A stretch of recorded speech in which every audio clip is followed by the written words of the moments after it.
Hello and welcome to Pushing Back, Ukraine Daily Brief. As the war enters its 1099th day, these are the main developments from the past 24 hours. The update from the General Staff of the Armed Forces of Ukraine. Russia has lost approximately 870,700 troops in Ukraine since the beginning of the war. The number includes 1,170 casualties over the past day.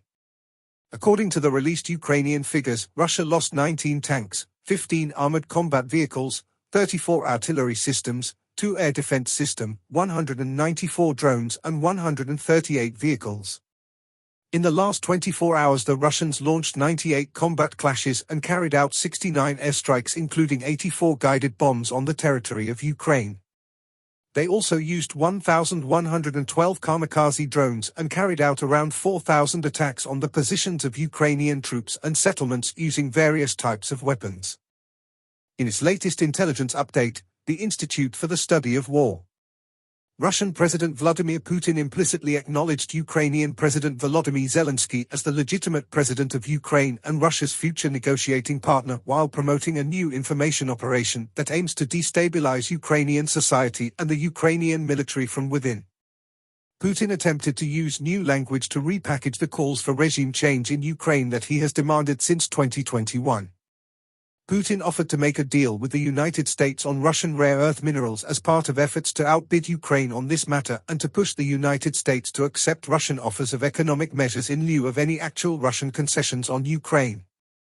Putin attempted to claim that he supports Europe's participation in negotiations on Ukraine while continuing to show his unwillingness to make concessions and seemingly proposing Russian allies as possible future negotiating parties. Kremlin officials continue to exploit diplomatic engagements with Russia's allies to reinforce Moscow's narrative that Russia invaded Ukraine to protect Russian-speaking minorities in Ukraine. A delegation from North Korea's Workers' Party of Korea arrived in Moscow on February 25 at the invitation of Russia's ruling party, United Russia, amid reports that North Korea may be shipping more material to Russia. Western officials continue to highlight the scale of European military aid to Ukraine. Russian forces recently advanced in Kursk Oblast and near Kupiansk, Lyman, and Velika Novosilka, and Ukrainian forces recently advanced near Kupiansk. Samara Oblast authorities reduced one-time payments to soldiers who sign military service contracts with the Russian Ministry of Defense after temporarily increasing these payments in January 2025. The BBC Russian service reported on February 25 that over 100 Russian government, military, and security officials accused and convicted of various corruption charges are fighting in Ukraine. The Kremlin continues efforts to use its Time of Heroes program, which places veterans of the war in Ukraine in government positions, to form a new Russian elite composed of loyal and ultranationalist veterans that will continue to militarize Russian society over the long term. Russia may be reopening a Soviet-era submarine base in occupied Crimea. In President Zelensky's nightly address, he spoke about 3 key areas. Firstly, military operations and drone advancements. Ukraine continues to strengthen its defense capabilities with promising developments in domestically produced drones. Commander-in-Chief Syrskyi reported on frontline operations, particularly in Donetsk, and the ongoing success of Ukrainian forces in the Kursk region. Secondly, diplomatic and security negotiations.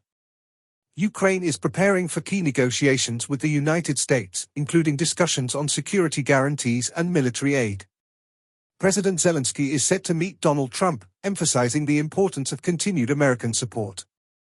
Coordination with European partners, including Portugal, remains a priority. Lastly, honoring Ukraine's defenders. Zelensky signed decrees recognizing both military and civilian contributions to Ukraine's defense. Among those honored was combat medic Irina Tsibuk, posthumously awarded the title of Hero of Ukraine, as the nation continues to fight for sovereignty and peace. Thanks for following today's updates. Please don't forget to like and subscribe for more content. We'll return tomorrow with the latest news on the ongoing conflict.